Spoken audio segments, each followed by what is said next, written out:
I heard my daughter-in-law's triumphant shriek pierce through the summer night as I crouched in the darkness behind the garden shed.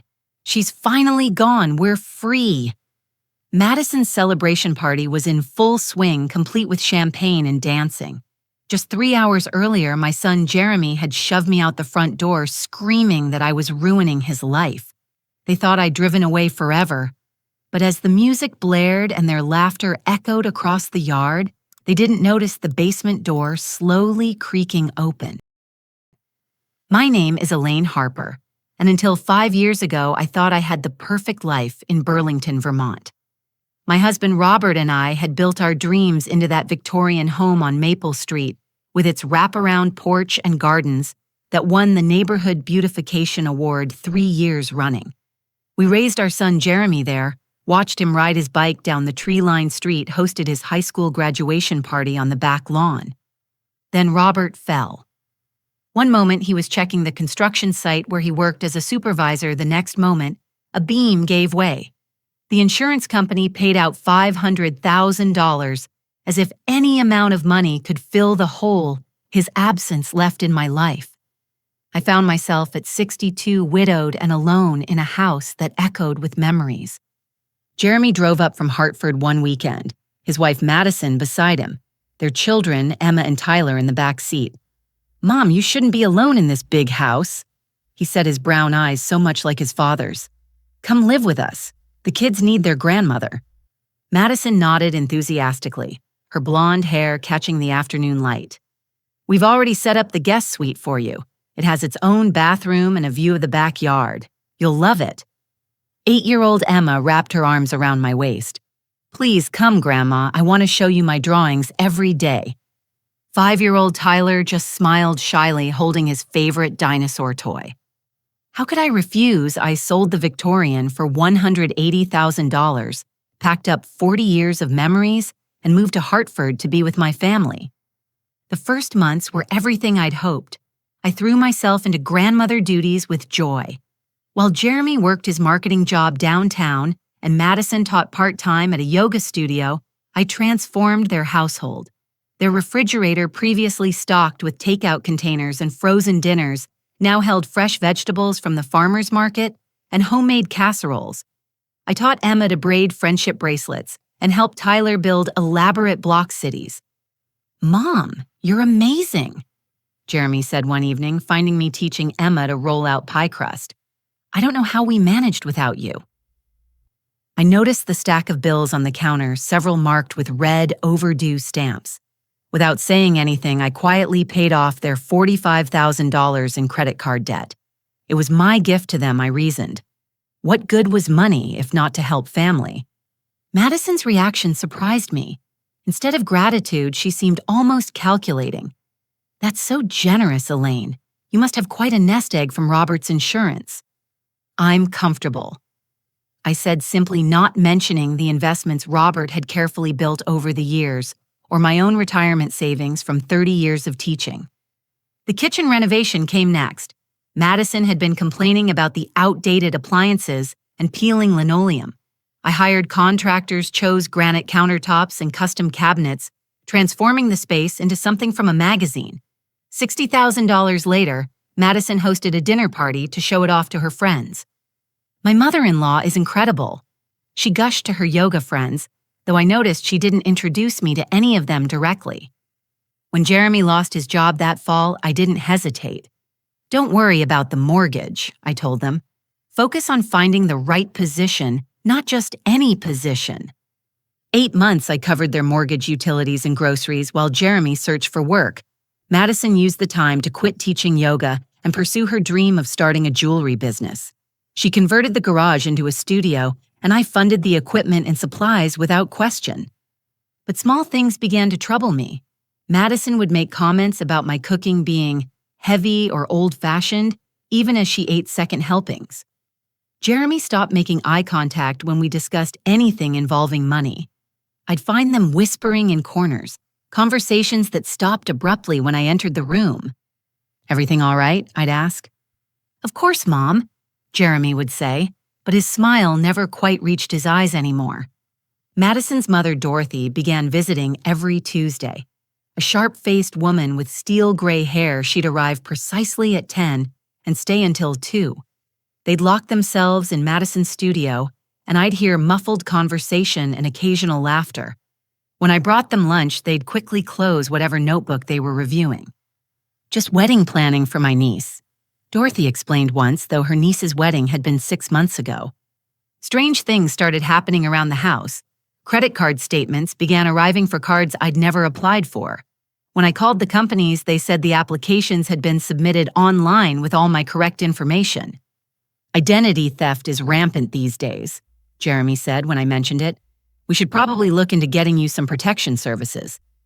My reading glasses, which I always kept on my nightstand, would disappear. I'd find them days later in bizarre places like the garage or the basement storage room. Important documents I'd filed carefully would vanish from my room. "You probably just misplaced them, Mom," Jeremy suggested gently. "It happens to everyone as they get older." But I wasn't misplacing things. I'd taught 4th grade for 3 decades, organizing hundreds of papers and managing chaotic classrooms. My mind was as sharp as ever, even if my body moved a bit slower these days. The turning point came during Emma's 9th birthday party. I was in the kitchen frosting her requested unicorn cake, taking pride in the rainbow layers I'd spent all morning perfecting. Madison and Dorothy were on the deck, and through the open window, their voices carried clearly. "6 more months, Mom. The dementia diagnosis is almost ready. Dr. Brennan says the paperwork looks convincing." My hand froze purple frosting bags suspended over the cake. Dementia diagnosis, Dr. Brennan. I'd never seen any Dr. Brennan. Dorothy's response chilled me to the bone, and she has no idea. None. She actually thinks her forgetfulness is real. Jeremy's been doing a wonderful job with the confusion campaign. By Christmas, we'll have full control. I forced myself to keep frosting to maintain the appearance of the devoted grandmother, focused on her granddaughter's birthday cake. But inside, pieces of a puzzle I didn't know existed were clicking into place. The missing items, the credit cards, Jeremy's strange behavior. My own son was orchestrating my destruction. 2 weeks after Emma's birthday party, Jeremy introduced me to Dr. Carl Brennan. He arrived on a Thursday afternoon, a thin man with wire-rimmed glasses and a practiced smile that never warmed his cold blue eyes. "Mom, this is Dr. Brennan," Jeremy said, ushering him into the living room where I was reading to Tyler. "He's a colleague's friend who specializes in geriatric wellness. I thought it would be good for you to have regular checkups, especially living in a new environment." I wanted to scream that I knew exactly who Dr. Brennan was, but I forced myself to smile politely. "How thoughtful of you, Jeremy." Dr. Brennan's examinations were a masterclass in manipulation. He'd ask me to remember sequences of words, then distract me with lengthy explanations before testing my recall.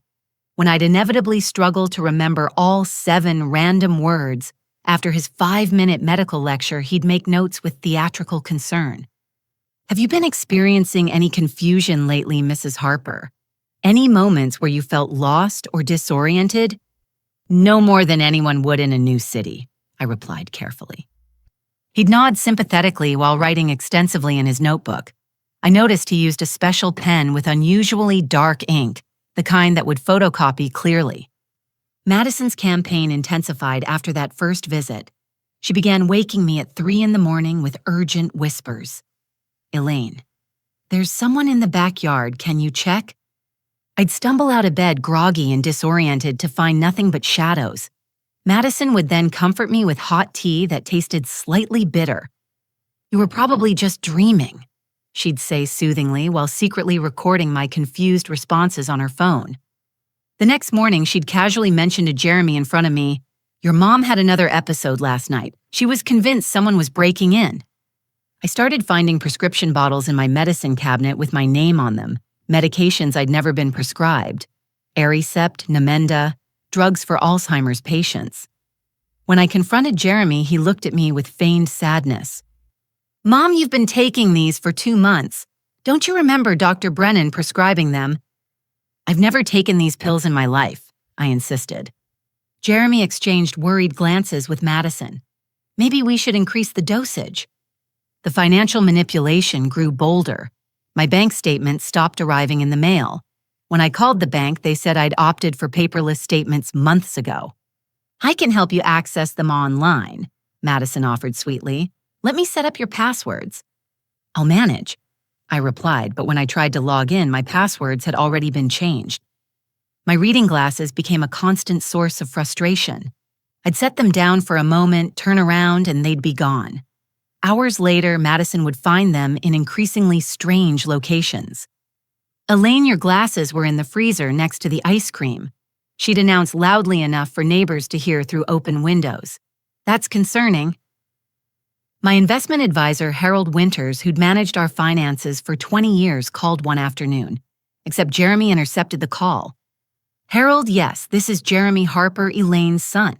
I have power of attorney now. Mom's having some cognitive issues. Could you send all correspondence to me going forward?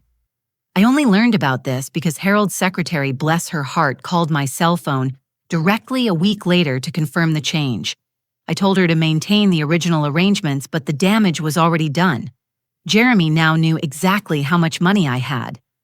The isolation strategy began subtly.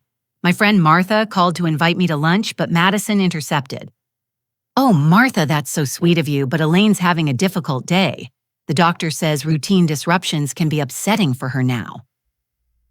When the ladies from my book club reached out, Jeremy told them I'd been showing signs of paranoia and aggression. It's best if she doesn't have too much stimulation right now. My sister Carol in California received weekly updates from Jeremy about my rapid decline. He'd send carefully edited videos of me looking confused after being woken in the night or struggling to find items Madison had hidden. I'm thinking we need to make some hard decisions soon, I overheard him telling Carol. She's becoming a danger to herself. The staged incidents escalated. Madison would place dishes precariously on counter edges, then express alarm when they crashed to the floor as I walked by. Oh no, Elaine, you've got to be more careful. That's the third plate this week. Once I caught her turning on the stove burner after I'd finished cooking, then calling Jeremy in alarm about how I'd forgotten to turn it off. Mom could have burned the house down, Jeremy said gravely, installing new safety cameras throughout the house. This is for your own protection. But I knew those cameras weren't for safety. They were building a case against me, documenting every stumble, every moment of frustration, every tear of despair when I thought I was alone. The discovery of Tyler's baby monitor changed everything. I was searching for my missing reading glasses yet again when I noticed something odd about Tyler's old monitor on the shelf in my room. It should have been packed away months ago when Tyler outgrew it, but the power light glowed green. I traced the cord to find it plugged in behind my dresser. On a hunch, I found Madison's phone left unattended on the kitchen counter and checked her apps. There it was, a baby monitor application showing a live feed of my bedroom. Every private moment had been observed. Every phone call to my sister where I'd expressed frustration. Every time I'd cried for Robert. Every confused awakening after Madison's 3 a.m. disruptions. They'd been watching me like I was an animal in a zoo, documenting behaviors they could twist into evidence of dementia. I carefully returned the phone to its exact position and walked back to my room. Standing where the camera couldn't see me, I finally allowed myself to fully grasp the scope of their betrayal. This wasn't misguided concern or even simple greed. This was a calculated campaign to steal not just my money, but my very identity, my freedom, my dignity. They wanted to bury me alive in a cage of fake madness, and my own son was holding the shovel. The call came on a rainy Tuesday morning in October. Francine Phillips from Portland, Oregon, her voice formal but kind. Mrs. Harper, I'm the attorney handling your brother Henry's estate. I'm very sorry for your loss. I gripped the phone, stunned. Henry and I had grown apart over the years, reduced to Christmas cards and occasional emails. I knew he ran a bookstore in Portland, but we hadn't spoken in nearly 2 years. Henry's gone, I whispered. I'm afraid so. A heart attack 3 weeks ago. He left very specific instructions in his will. The bookstore and building are to go to you. The bookstore, I repeated numbly. Harper's Rare Books on Southwest Broadway. The building alone is valued at $2.3 million due to its location in the Pearl District. The book collection adds another $400,000 in value. Henry also left a personal letter for you. I was still processing the loss of my brother when Madison burst into my room without knocking, her face flushed with excitement. Elaine, Jeremy just told me about your inheritance. I'm so sorry about Henry, but what an incredible blessing. I hadn't told Jeremy yet, which meant Madison had been monitoring my calls through some app on my phone. Within hours, Jeremy's entire demeanor transformed. He brought me flowers, something he hadn't done since moving day. He suddenly had time for long conversations about family memories and future plans.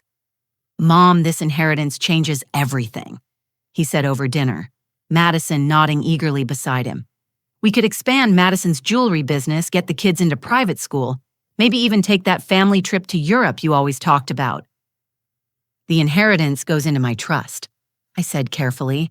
"I need to speak with my attorney about Henry's wishes." Madison's smile tightened. "Of course, but surely family comes first. Jeremy is your only son, Emma and Tyler your only grandchildren." 3 days later, Jeremy presented me with a stack of legal documents. "Just some routine estate planning, Mom. With this new inheritance, we need to make sure everything is properly structured." Dorothy sat at the dining table with her notary seal and stamp. I noticed she kept her notary certificate carefully angled away from my view. "I'd like my attorney to review these first," I said. Jeremy's face darkened. "Why don't you trust your own son?" "It's not about trust. It's about doing things properly." "Properly?" Jeremy's voice rose. "After everything I've done for you, taking you in when you were all alone, dealing with your episodes, your confusion, your paranoia." "What episodes?" I shot back. "You mean the ones Madison stages?" The room went deadly quiet. Madison's mask finally slipped, revealing the calculating coldness I'd glimpsed for months. "Sign the papers, Elaine," she said flatly. "Make this easy on everyone." I stood to leave, but Jeremy blocked my path. "You're not going anywhere until this is resolved." "Move aside, Jeremy.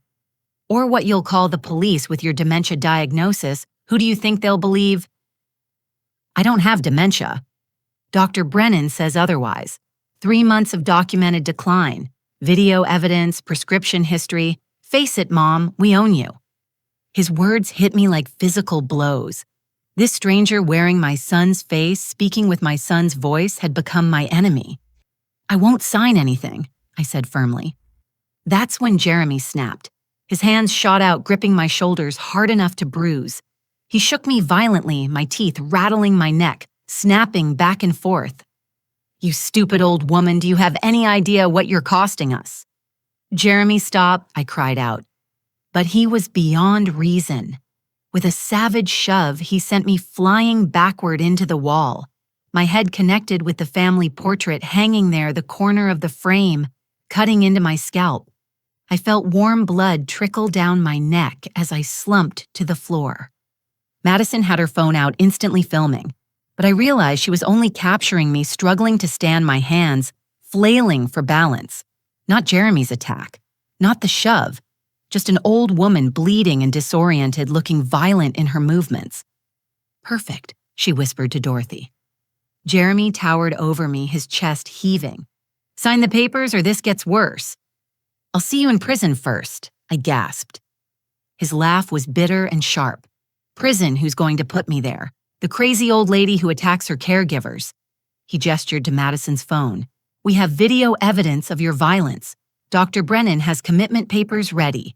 Officer Dale Brooks is Dorothy's nephew. Did you know that? One phone call and you'll be in a psychiatric ward by nightfall." Through my tears and pain, I saw Tyler peeking around the corner, his dinosaur toy clutched to his chest. His wide eyes met mine, and I saw fear there. Fear of his own parents. "Go upstairs, buddy," Madison called sweetly. "Grandma's just having one of her spells." But Tyler didn't move, still staring at the blood on my face. "Now," Jeremy barked, and Tyler fled. I struggled to my feet, dignity my only remaining armor. "I need to pack my things." "One suitcase," Madison said. "And don't even think about taking anything valuable. We've inventoried everything." In my room, hands shaking, I folded a few clothes into my old brown suitcase. As I reached for my jewelry box, Dorothy appeared in the doorway. That stays. Receipt shows Jeremy bought it for you, so it's technically his. The receipt was forged, of course. Robert had given me that jewelry box for our 20th anniversary. But I said nothing, focusing instead on palming Jeremy's spare office key from my nightstand drawer, where I'd noticed him drop it weeks ago. As I zipped the suitcase, I caught a glimpse of Madison's laptop on my dresser. She'd been using my room as an office while I was out, claiming her studio was too cold. The screen was still open to her email. The subject line made my blood freeze. Timeline after commitment. Splitting assets post-divorce. So Madison planned to destroy Jeremy too once they'd stolen everything from me. A bitter sort of justice, but not the kind I wanted for my grandchildren. "Hurry up!" Jeremy shouted from downstairs. I descended with my single suitcase and the clothes on my back. No purse, Madison had confiscated that. No phone, Jeremy had already pocketed it. Just an old woman with a bleeding head and a broken heart. "Get out," Jeremy said coldly. "If you come back, if you contact anyone, if you make trouble, the video goes to the police and you go to the psych ward. Understood?" I looked at my son one last time, searching for any trace of the boy who used to run to me with skinned knees and bad dreams. But that child was gone, replaced by this hollow-eyed stranger. "I understand perfectly," I said quietly. Madison held the door open mockingly. "Goodbye, Elaine. Finally." As I walked down the driveway, I heard Emma calling from her bedroom window. "Grandma, where are you going?" I couldn't answer. Couldn't tell her that her parents had just thrown away the one person who truly loved them unconditionally. Behind me, the door slammed shut and I heard the deadbolt turn. But they'd made two critical mistakes. They'd left me with Jeremy's office key, and they'd shown me Madison's divorce plans. The war wasn't over, it had just begun. The October rain had turned to sleet by the time I reached the end of the street, my suitcase growing heavier with each step. Blood from my head wound had dried in my gray hair, and I knew I looked exactly like what Jeremy wanted people to see, a confused old woman wandering in distress. But I wasn't confused. For the first time in months, my mind was crystal clear. I needed allies, and I knew exactly where to find my first one. Agnes Kowalski lived 3 houses down in a small Cape Cod with meticulously maintained gardens, despite her 72 years. I'd noticed her watching from her kitchen window during some of Jeremy and Madison's staged incidents. Her eyes had held recognition, not judgment. When she opened her door and saw me standing there bloodied and carrying my suitcase, she didn't ask questions. She simply stepped aside and said in her Polish-accented English, "Come, I have been expecting you." Her kitchen smelled of cabbage rolls and strong tea. She sat me at her table and gently cleaned my head wound with practiced efficiency. "My son-in-law in Poland was militia," she said quietly. "I recognize the tactics. Create confusion, isolate the target, document false evidence. Your son learned from someone who knows these methods." "Madison's mother, Dorothy, seems experienced in deception," I admitted. Agnes nodded grimly. "I have watched for months. The morning disruptions, the hidden items. Once I saw the blonde one sprinkle something in your garden coffee. You became very tired after, yes." My stomach churned. They'd been drugging me too. "I need help, Agnes. I have nowhere to go, no money, no phone." Agnes poured tea from a delicate porcelain pot. "You have something better. You have truth, and you have me." She gestured toward a narrow staircase. "My mother-in-law apartment is empty since my Stanislaw passed. You stay there. We make plan." The apartment was small but immaculate, with a separate entrance and windows overlooking both Agnes's garden and, critically, Jeremy and Madison's backyard. Agnes had thought of everything: fresh sheets, toiletries, even a burner phone. "My grandson, Marcus, visits tomorrow," Agnes said. "He is forensic accountant. Very smart boy. He will help with the financial crimes." "I can't involve your family in this."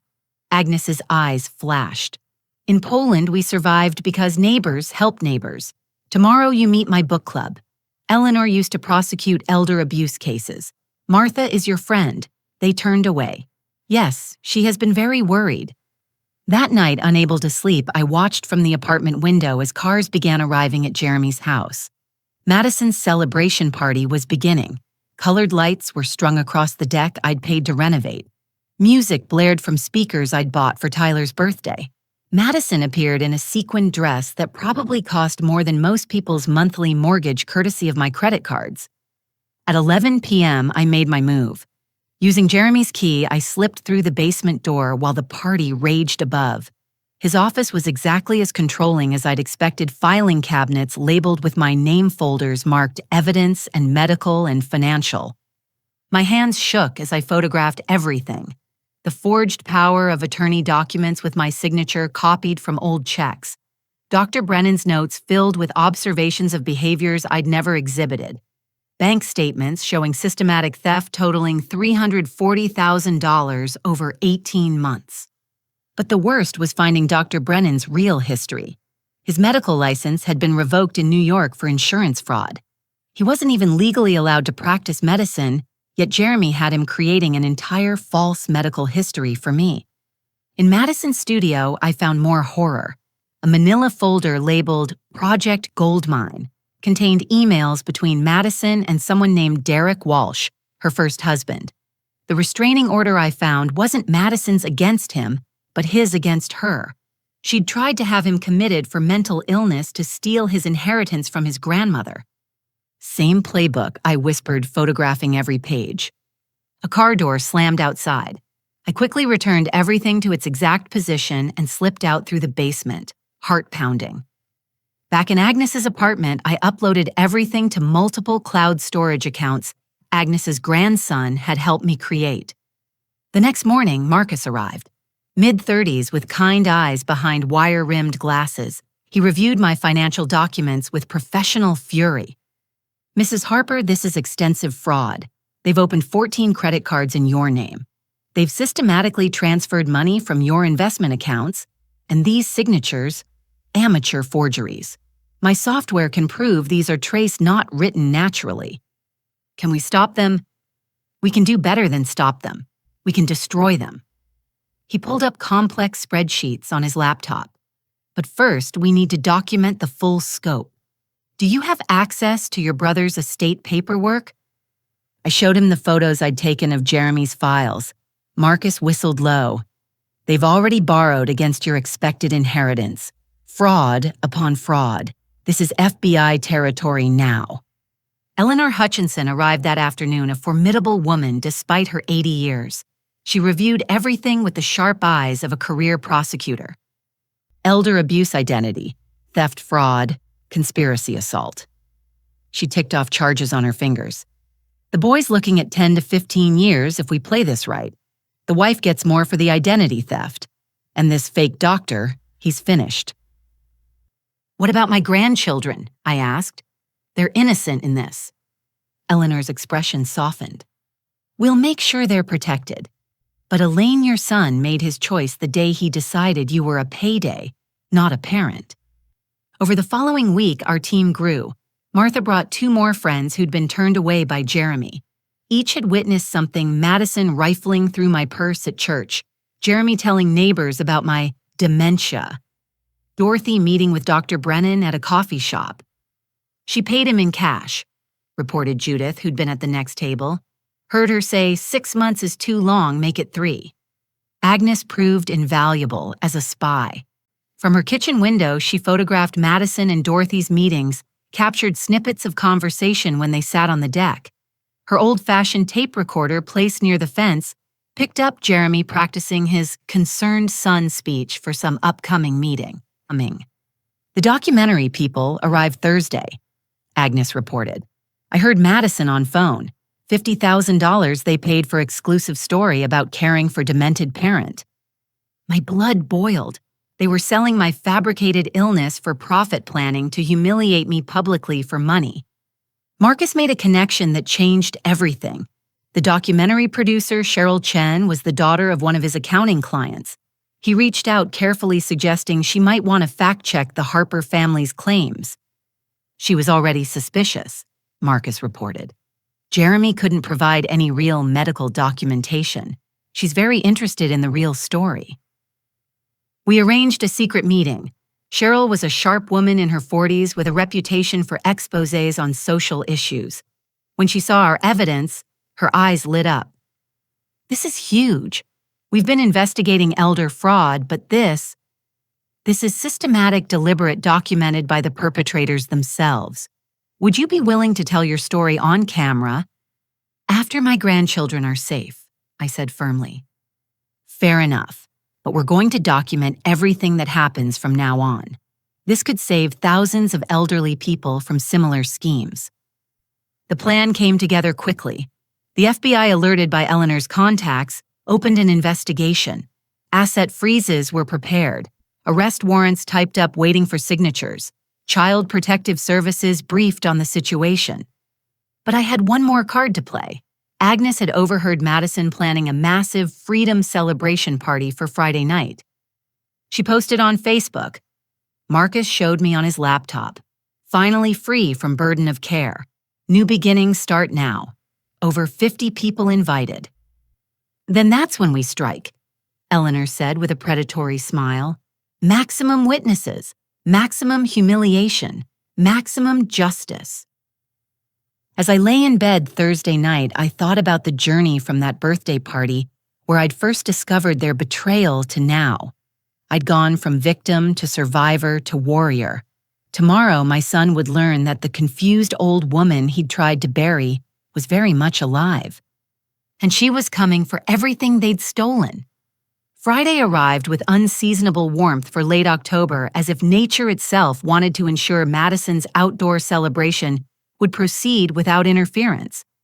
From Agnes's apartment, I watched the party preparations unfold like a general observing enemy troop movements.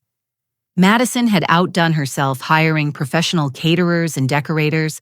White tents bloomed across the backyard I'd once lovingly tended. String lights created a constellation of false stars.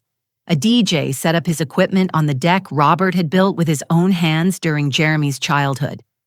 She's using your credit cards for all of it, Marcus confirmed, showing me the real-time transactions on his laptop.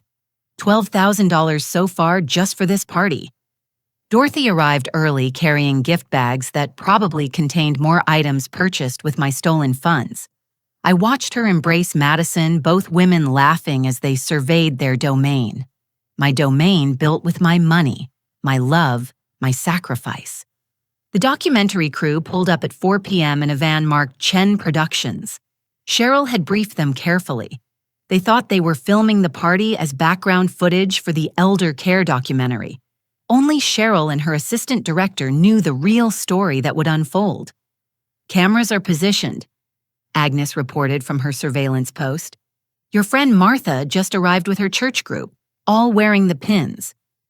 Those pins were tiny cameras Marcus had procured, distributed among my supporters who'd received party invitations. We'd have multiple angles of whatever came next. At 5 p.m., Eleanor texted the all clear. Warrant signed, FBI standing by, CPS en route. Operation Grandmother is go. I almost smiled at the code name, but my heart ached thinking of Emma and Tyler. They'd need therapy to process what they were about to witness. But living with parents capable of such cruelty would damage them far worse in the long run. Guests began arriving at 6. Madison greeted each one effusively, playing the role of devoted daughter-in-law finally free from burden. I recognized neighbors' yoga class friends, even some parents from Emma's school. Poor Madison, I heard one woman say. Caring for someone with dementia is so draining. The worst is behind us now, Madison replied with practiced sorrow. We tried everything, but when she became violent, we had to think of the children. Through Agnes's powerful binoculars, I saw Jeremy working the crowd, accepting condolences and congratulations in equal measure. He dressed in an expensive suit I didn't recognize, probably another purchase from my accounts. By 7 p.m., the party was in full swing. The DJ played upbeat music. Champagne flowed freely. Madison had even hired dancers who performed on a makeshift stage. Everyone was so busy celebrating my supposed descent into madness, that they didn't notice the additional vehicles arriving on adjacent streets.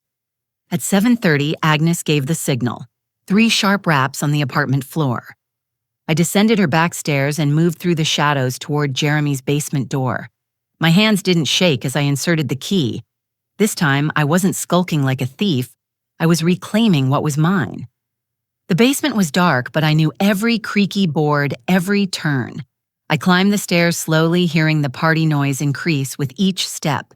At the kitchen door, I paused, taking a deep breath. Then I turned the handle and stepped into the light. The kitchen was empty, everyone outside enjoying Madison's triumph. Through the window, I could see the party in full swing. The documentary cameras were rolling. Perfect. I walked to the French doors leading to the deck. For a moment, nobody noticed me. Then Emma, standing near the dessert table, saw me first. "Grandma," she shrieked, dropping her plate. Every head turned. The music continued for a few beats before the DJ, sensing the shift in atmosphere, cut it off. In the sudden silence, Madison's champagne glass hitting the deck sounded like a gunshot. "Hello, Madison," I said calmly. "Having a nice party?" Jeremy pushed through the crowd, his face cycling through shock rage and fear. "Mom, you can't be here. We have a restraining order." "No, you don't." Eleanor stepped out from behind the tent where she'd been waiting. "But you will need a good lawyer. I'd start calling around." That's when the FBI agents materialized from their positions. They'd been there all along, some dressed as catering staff, others mingling with guests. The perimeter was already secured. Jeremy Harper. Agent Sarah Coleman, whom Eleanor had briefed extensively, stepped forward with handcuffs gleaming. "You're under arrest for elder abuse, fraud, conspiracy, and assault."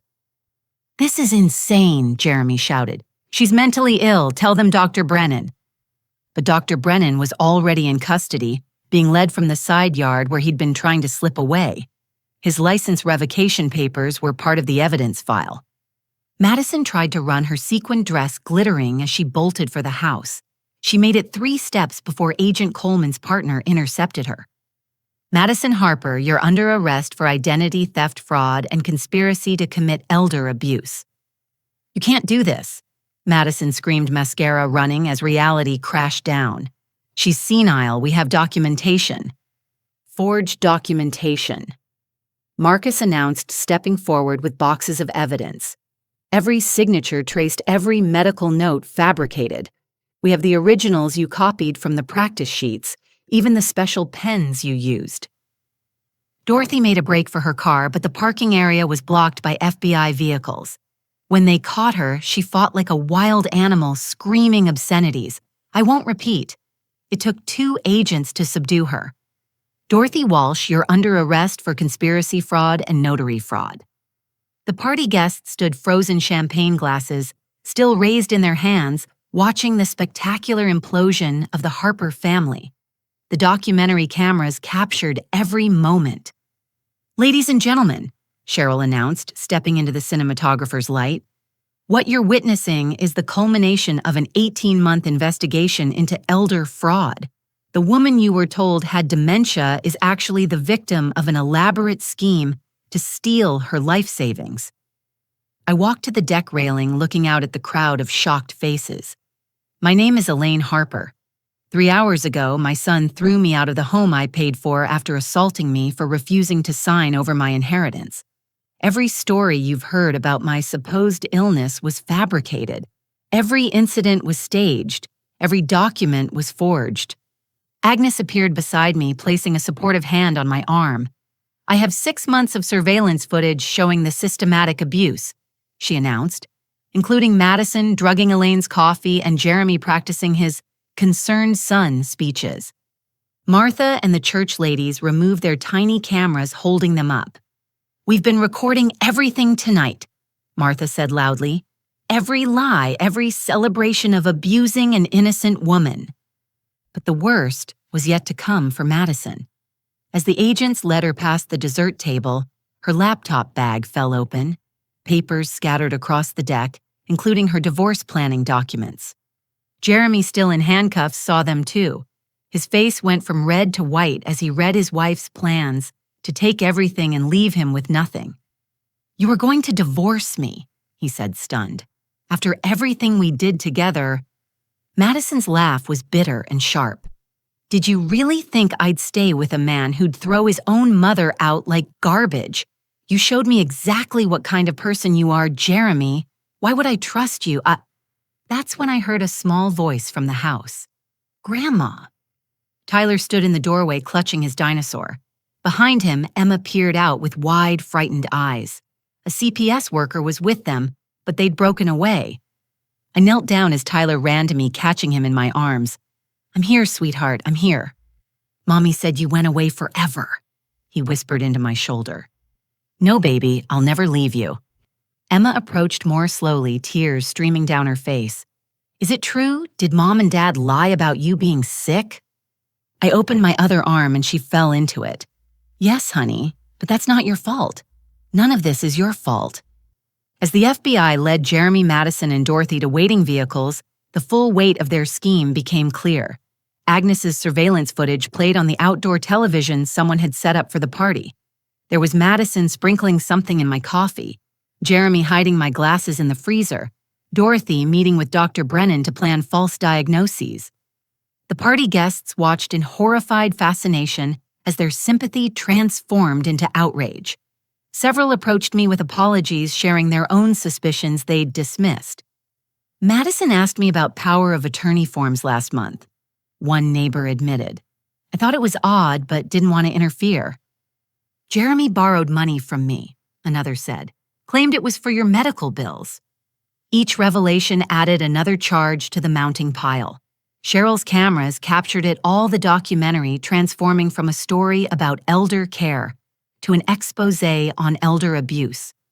As the last police car pulled away with Dorothy still screaming threats from the back seat, I stood on the deck that had hosted my humiliation and felt something I hadn't experienced in months.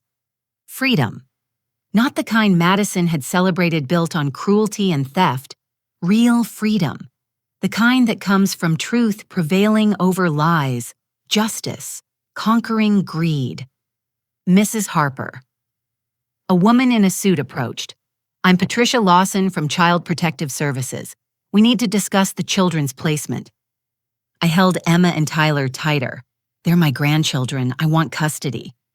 Given the circumstances, that seems best, but there are procedures to follow.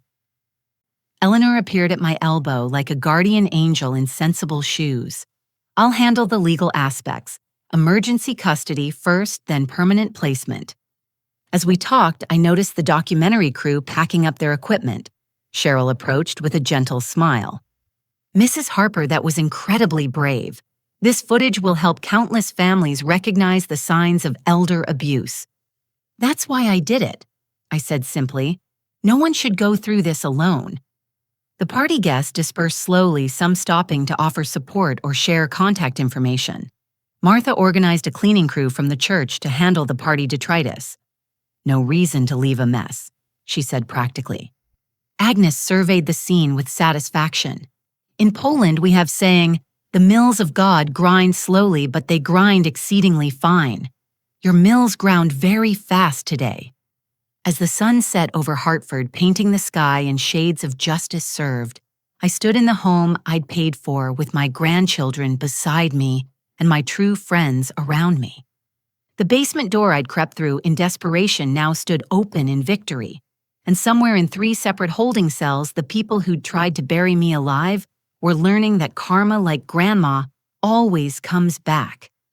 The Hartford County Courthouse had never seen a case quite like ours. By the time the trials began in January, the story had gained national attention.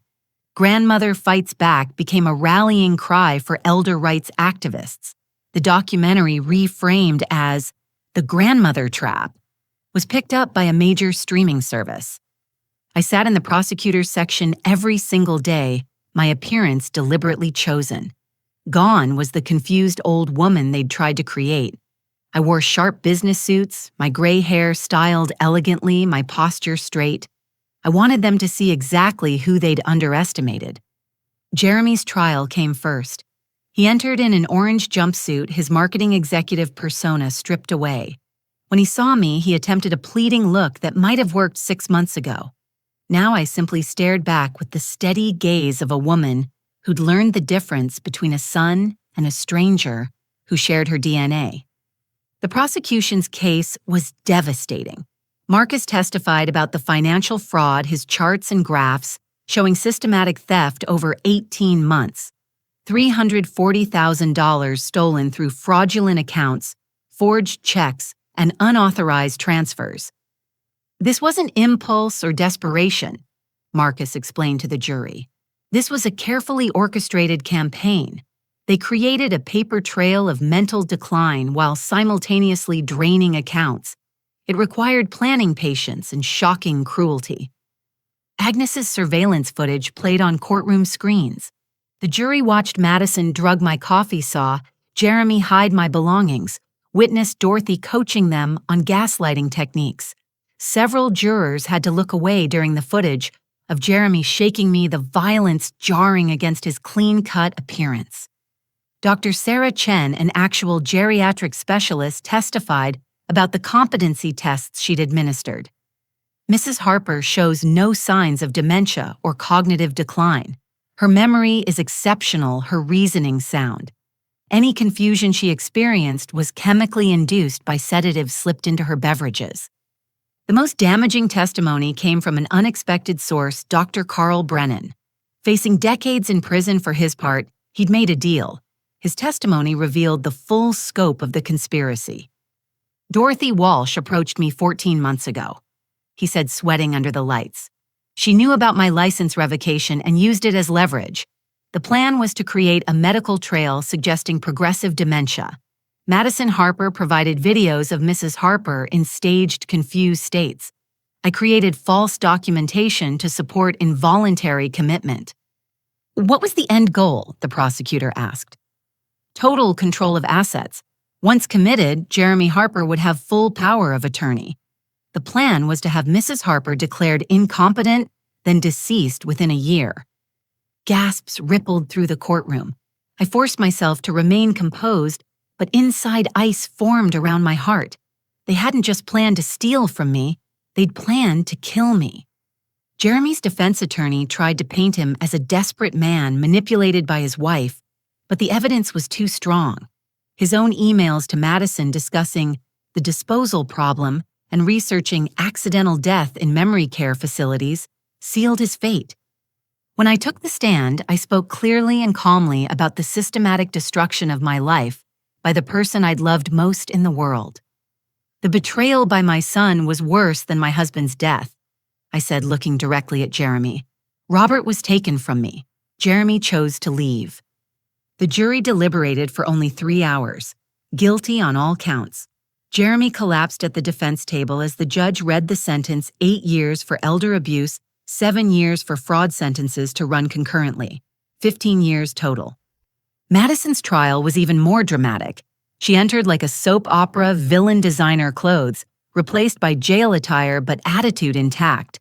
She tried to play the victim, claiming Jeremy had forced her into the scheme. Her first husband, Derek Walsh, destroyed that defense. He testified via video link from Seattle about Madison's attempt to have him committed for his inheritance. She used the exact same playbook, Derek said. Staged incidents, hidden belongings, drugged beverages. I was lucky my family intervened before she succeeded. The identity theft charges alone would have destroyed Madison. She'd opened 17 credit accounts in my name, maxing out each one on luxury items. Marcus presented receipts for designer handbags, jewelry spa treatments, all while telling people she was caring for a sick old woman. But the worst revelation came from Madison's own laptop. Digital forensics revealed she'd been in contact with a man named Vincent Torres about liquidating the estate once the old woman is gone. Vincent, it turned out, ran a business helping people disappear with new identities. Madison had planned to fake her own death after my assets were secured, leaving Jeremy to take the fall. She never loved any of us. Jeremy said during victim impact statements, the irony of his victimhood lost on him. We were all just paychecks to her. Madison received 10 years for identity theft, 5 for elder abuse, 3 for conspiracy. 18 years total, though she screamed it was excessive for a first-time offender. The judge reminded her that first time meant first time caught, not first time committed. Dorothy's trial was briefest, but perhaps most satisfying. Her decades of notary fraud came to light. She'd been helping people forge documents for 30 years, specializing in elder abuse cases. At 68, she faced spending her remaining years in prison. "You've destroyed dozens of families," the judge told her at sentencing. "You've perverted a position of trust for profit. 5 years and permanent revocation of all professional licenses." Throughout the trials, I focused on my grandchildren. Emma and Tyler lived with me now, adapting to life, without the parents who'd prioritized greed over their well-being. Therapy helped, but healing would take time. Emma wrote a letter to the judge that wasn't read in court but broke my heart. "My parents taught me that lying was wrong, then lied about Grandma every day. They said family matters most, then threw away the only person who really loved us. I don't want to see them until I'm old enough to understand why money mattered more than me." Tyler's sweet. Tyler simply asked when Grandma's head would stop hurting. He'd never forgotten the blood from that night. The financial recovery proved complex but ultimately successful. The FBI's asset forfeiture recovered most of the stolen funds. The fraudulent loans were reversed. The credit cards closed. My credit destroyed by their scheme, slowly rebuilt. But the real vindication came from the documentary's impact. The Grandmother Trap sparked nationwide conversation about elder abuse. Legislatures in 12 states strengthened elder protection laws. Banks implemented new verification procedures for accounts involving seniors. I received thousands of letters from other grandparents, other parents, other victims who'd suffered in silence. We started a support group that grew into a national organization, Seniors Against Financial Exploitation, SAFE. At the first SAFE meeting in Hartford, held in the community room, Agnes had suggested 40 people showed up. By the 6th month, we needed a bigger venue. "My daughter convinced me I was losing my mind," shared Barbara, 75. "Took my house, my savings. I lived in my car for 3 months before my nephew found me. My son-in-law drugged me and had me sign over my pension," William, 82, added. "Said it was vitamins. I lost 40 years of retirement savings." Each story strengthened my resolve.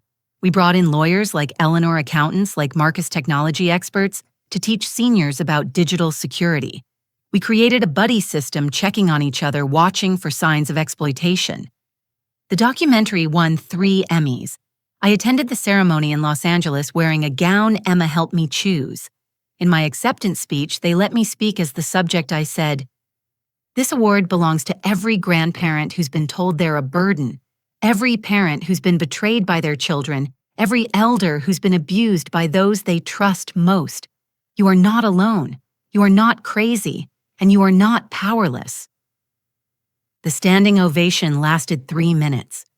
1 year after the arrests, I stood in Portland, Oregon, outside Harper's Rare Books. Henry's legacy had become mine, and I'd transformed it into more than a bookstore. The 2nd floor housed SAFE's Western headquarters. The 3rd floor held affordable apartments for seniors escaping abusive situations. Emma and Tyler ran ahead, eager to help arrange the children's section. They'd grown in the year since their parents' imprisonment. Emma was quieter but stronger, channeling her pain into protecting others. Tyler had found his voice, no longer the silent observer, but an advocate for other kids with troubled parents. "Grandma, look," Tyler called, holding up a book about dinosaurs. "Can we get this for the reading corner?" "Of course, sweetheart." As I watched them browse, my phone buzzed. Another letter from Jeremy. This time I opened it. "Mom." It began. "I know you'll never forgive me. I don't forgive myself. Madison and I were poison to each other, bringing out the worst impulses. But that's an explanation, not an excuse. I chose every action. I chose greed over love. I chose easy money over earned respect. I'm in therapy now, real therapy, not the manipulation we put you through. I'm learning who I am without the masks. The kids are better off with you. When I get out, I won't fight for custody. I'll earn the right to be in their lives if they'll have me." I'm sorry, Mom, not for getting caught, but for becoming someone capable of hurting the person who loved me most. Jeremy. I folded the letter carefully. It was progress, perhaps, or perhaps another manipulation. Time would tell. Trust once shattered could sometimes be rebuilt, but it would never be the same shape. Agnes visited monthly, flying out to Portland to see our progress. Martha had moved west, too joking that at our age adventures were precious. Eleanor consulted for safe training prosecutors nationwide on elder abuse cases. Marcus had quit his corporate job to run SAFE's financial crimes division full-time. Most meaningful work I've ever done, he said simply. But the greatest satisfaction came from the small victories. Every senior we helped escape abuse, every family member we caught before they could steal, every grandparent who learned to protect themselves while still being able to love. The reckoning hadn't just been for those who'd wronged me. It had been for a system that too often ignored elder abuse, that dismissed seniors as burdens rather than recognizing them as targets. We'd changed that system, one trial, one law, one saved life at a time. As the sun set over Portland, painting the bookstore windows gold, I thought about Robert. He would have been proud, I think, not of the revenge, but of the rebuilding, not of the destruction of our son, but of the salvation of our grandchildren.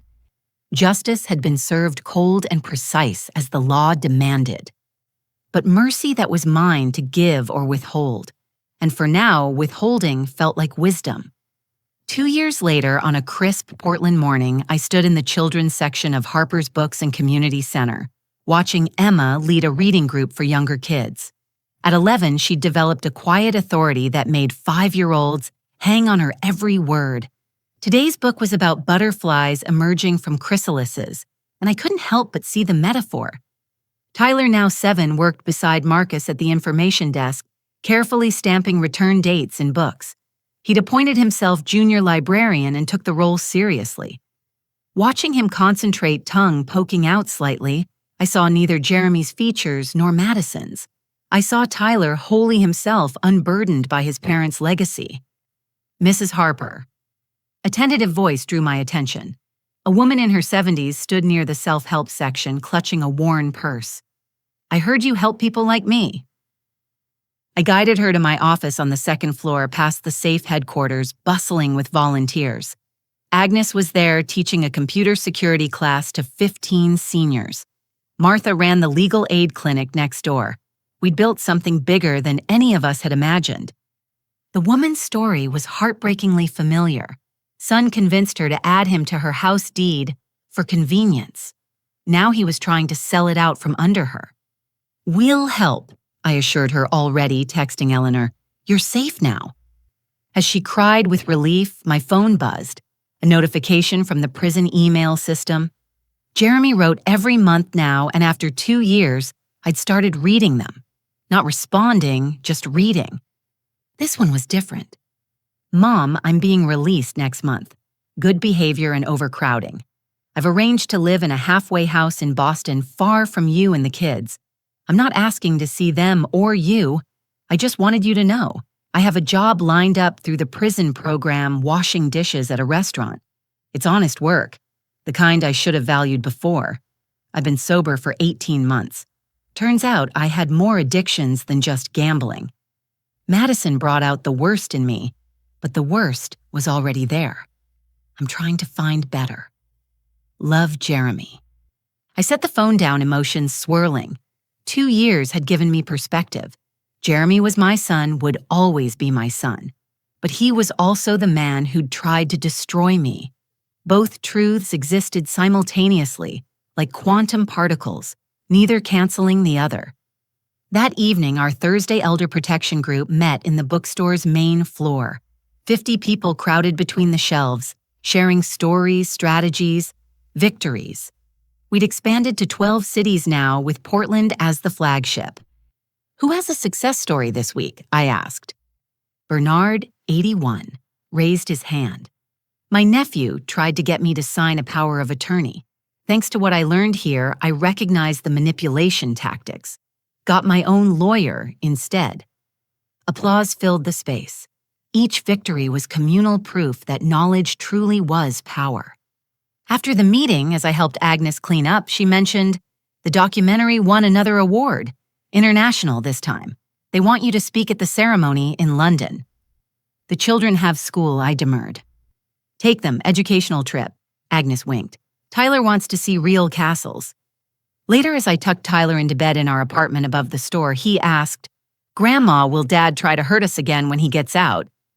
I'd learned honesty was best even with hard truths. Dad is sick and is thinking, sweetheart. But there are rules now to keep us safe, and we're stronger than before. Because we have each other. Because we have each other. Emma appeared in the doorway holding a letter. "This came to the store for you today. No return address." Inside, Dorothy's spidery handwriting filled the page. "You destroyed my family. My daughter rots in prison because of you. I've lost everything. But I'm patient. We'll meet again." I should have been frightened. Instead, I felt only pity. Dorothy, released after 18 months, still didn't understand. She destroyed her own family the day she chose crime over conscience. I filed the letter with the others in my security folder. Eleanor had helped me get a permanent restraining order. Dorothy couldn't come within 500 feet of us. The next morning brought unexpected visitors. Derek Walsh, Madison's first husband, stood in the bookstore with a woman and teenage boy. "Mrs. Harper, I wanted to thank you in person. Your story gave me the courage to tell mine. This is my wife, Susan, and our son, Patrick." We talked over coffee while Patrick browsed with Emma and Tyler. Derek had rebuilt his life, but the scars remained. "Madison was brilliant at manipulation," he said. "She made me doubt my own sanity. If my family hadn't intervened—" "But they did," Susan interjected. "And now you help others." They'd started a support group for male victims of elder abuse in Seattle. The stigma was even stronger for men, the shame deeper. But Derek's group was growing. As they left, Patrick shyly approached Emma. "Your grandmother is really brave. My dad says she saved a lot of people." Emma straightened with pride. "She saved us first." That afternoon, the mail brought a package from the women's prison where Madison was serving her sentence. Inside, divorce papers and a note. "Elaine, I'm divorcing Jeremy. Not for you or him, but for me. I need to own my choices without blaming them on him. I was a monster to you. I see that now. The therapy here is different than the manipulation we planned. Real therapy shows you mirrors you don't want to look into. I saw myself and I was horrified. I don't expect forgiveness. I just wanted you to know that your grandchildren's mother is trying to become someone they won't be ashamed of forever." Madison. I filed these papers too. Madison had 6 more years to serve. Whether her transformation was genuine, only time would tell. People could change, but change required more than words. It required consistent action over years, not moments. That evening, Agnes, Martha, Eleanor, and I sat in the bookstore after hours sharing Chinese takeout and memories. "Did you imagine this?" Martha asked, gesturing at our thriving center. "When you were hiding in Agnes's apartment, could you see this future?" "I just wanted to survive," I admitted. This is beyond dreams." Eleanor raised her teacup. To survival transformed into purpose. We toasted 4 women who'd found friendship in the twilight of our lives, united by purpose and strengthened by adversity. A month later, Jeremy's release day came and went without incident. He kept his word, staying in Boston, working his restaurant job. The children knew he was out but showed no interest in contact. I monitored from afar through Eleanor's connections, ready to act if needed. 3 months after his release, a money order arrived. $500 made out to the Children's Education Fund. The memo line read, "First of many congé." It would take 700 such payments to equal what he'd stolen. But it was a start. Life settled into rhythms. Morning readings for preschoolers, afternoon homework help, evening support groups, weekends at the coast showing the children the ocean's vastness, teaching them that horizons existed beyond trauma. On the one-year anniversary of the Portland Center's opening, we held a celebration. 300 people came, including 20 we directly saved from elder abuse.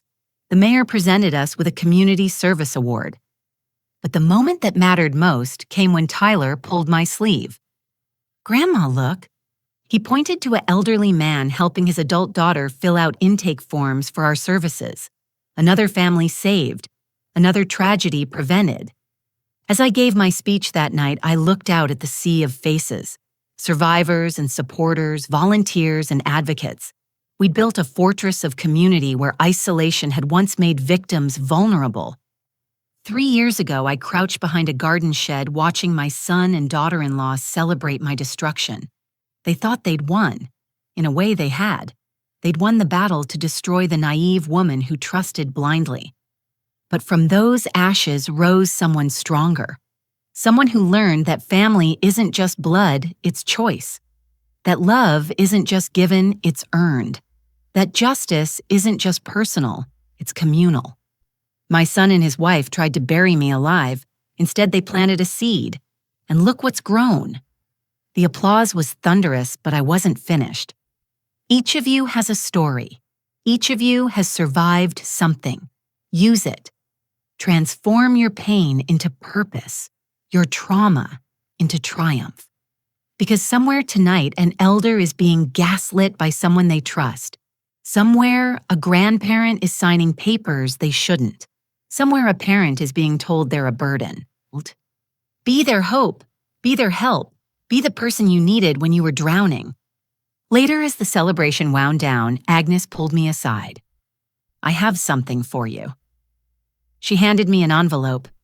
Inside, photos of her kitchen window, view of Jeremy's old house. New family lived there now, children playing in the yard I'd once tended. "The past is gone," Agnes said simply. "This is your garden now." She gestured at the bookstore, the center, the community we'd cultivated. She was right. I'd traded a small patch of Hartford soil for an entire forest of human connection, rooted in truth and branching toward justice.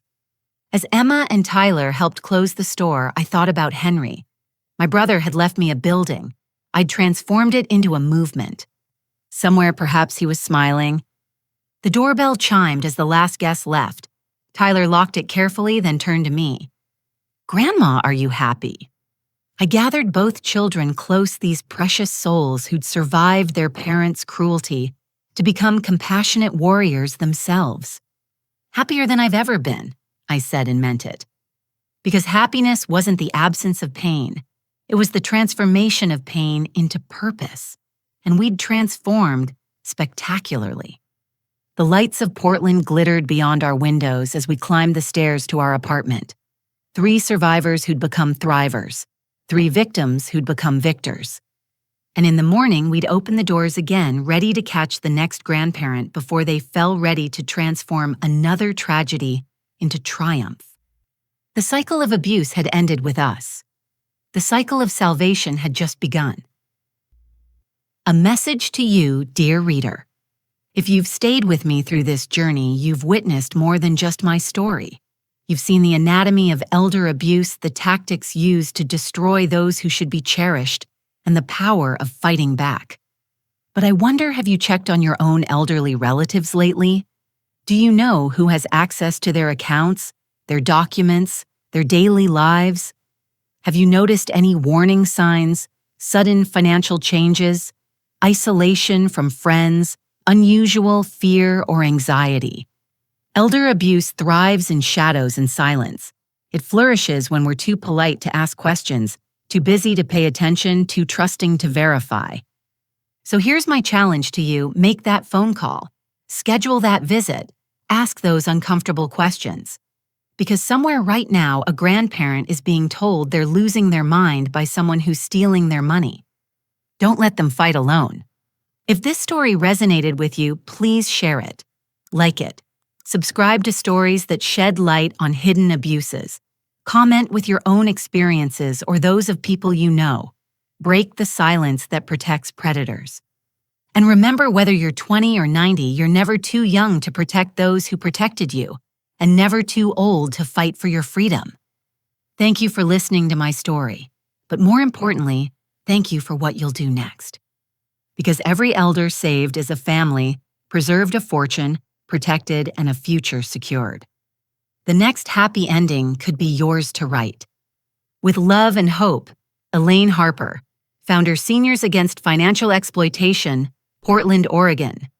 May your trust be earned, your boundaries respected, and your golden years truly golden.